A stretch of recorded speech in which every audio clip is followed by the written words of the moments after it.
Hello, my name is Mallory Hooker, and I'm a Simmons University dietetic intern currently working with the Southwestern Vermont Council on Aging, and I'm going to do a brief presentation on gluten-free nutrition.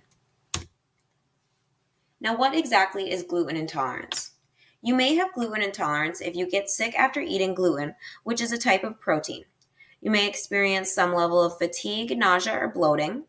Gluten intolerance can occur in celiac disease or non-celiac gluten sensitivity, which I will discuss further in a little bit.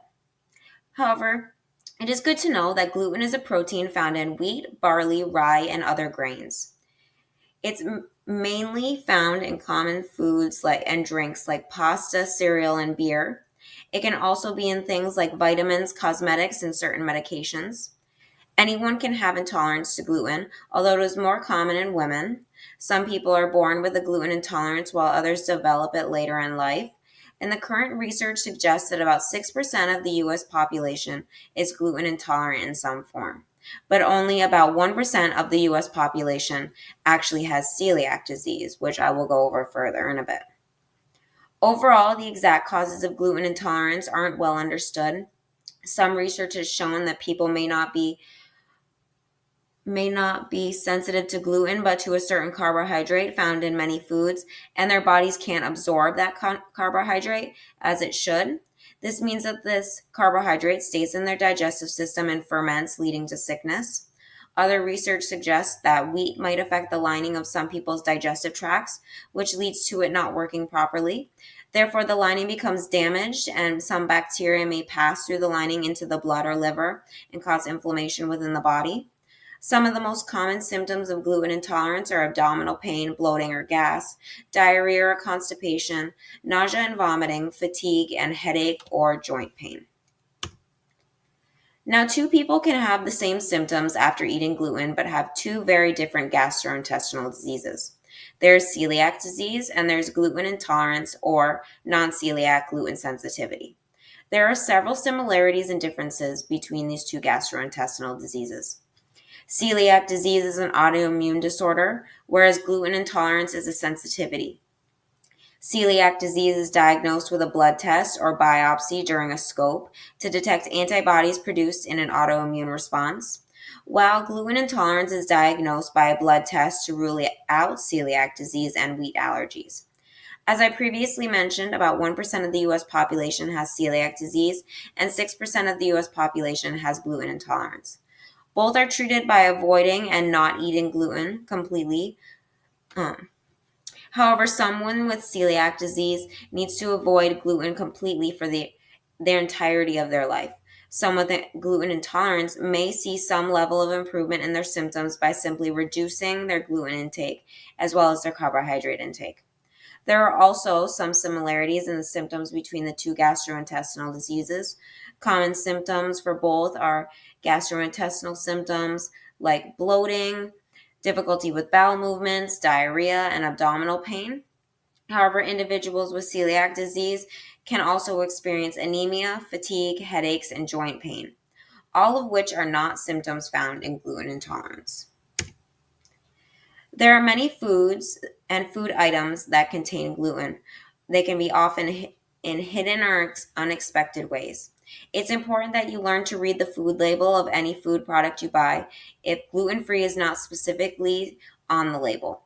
The grains and their derivatives that contain gluten are wheat, wheat berries, durum, emmer, semolina, spelt, farina, farro, garum, kimmet wheat, acorn wheat, rye, barley, triticale, malt, brewer's yeast, and wheat starch. Common gluten containing foods are pastas and noodles, breads and pastries, crackers, baked goods, cereal and granola, breakfast foods like pancakes and waffles, breading or coating mixes, croutons, sauces and gravies, and beer.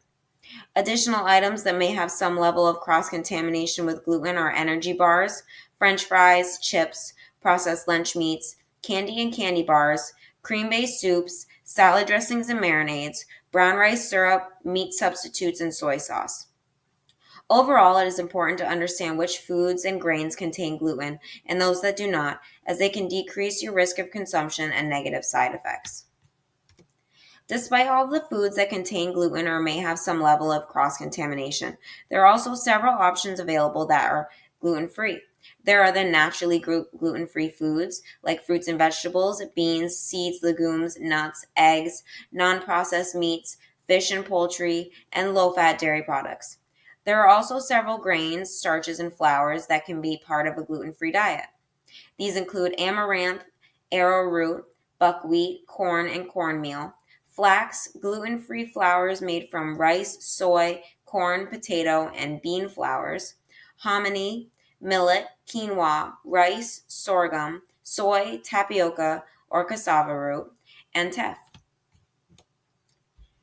Now, some helpful tips for avoiding gluten are one of them is to learn to read the food labels, which I had previously mentioned.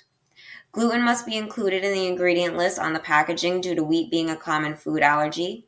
Foods that are labeled gluten free, according to the U.S. Food and Drug Administration rules, must have fewer than 20 parts per million of gluten.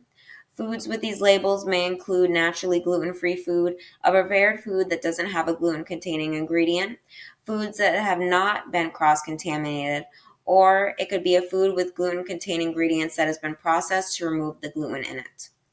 Another tip is to utilize gluten free alternatives like rice, corn, quinoa, tapioca, and more. It's also important that you try to avoid cross contamination by washing kitchen surfaces well before preparing meals.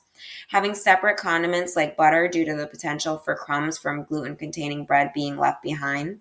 When cooking or storing foods at home, it's also important to store gluten free and gluten containing foods in different places, as well as to wash dishes and cooking equipment thoroughly.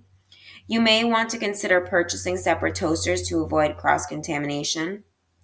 And a key tip for eating at restaurants is to read the restaurant menu online ahead of time, as well as, if possible, call the restaurant to see if there are gluten free options available for you.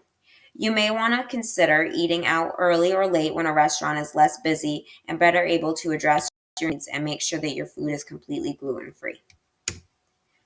Some of the more commonly found gluten free brands available are Better Batter, which makes gluten free flours and cake mixes, Free to Be Foods, whose products are free from the top 8 allergens, plus free from coconut, mustard, sesame, and corn.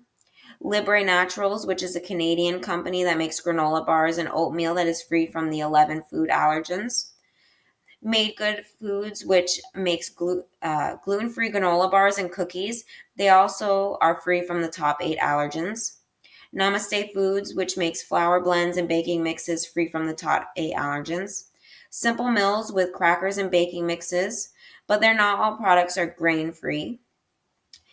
Bob's Red Mill, which has a wide variety of gluten free flours and baking mixes. Elia's Gluten Free, which makes breadcrumbs and oven fry mixes as well as cookies. Glutino, which makes cookies and other gluten free treats. Goody Girl with cookies and snacks that are gluten free. And finally, Ian's Gluten Free, which makes frozen chicken nuggets, salmon bites, and panko breadcrumbs that are gluten free. Now, on to how Meals on Wheels can help you. Meals on Wheels will take into account any specific food intolerances, allergies, and or meal substitutions based on a person's nutritional and health needs. Careful consideration will be taken to avoid cross-contamination with any products or foods that contain gluten for those clients with celiac disease or non-celiac gluten sensitivity. And on the slide, I have included some additional contact information, both a phone number and website, for the Southwestern Vermont Council on Aging and Meals on Wheels, should you have any questions or concerns regarding gluten-free nutrition and how they can help you with your meals.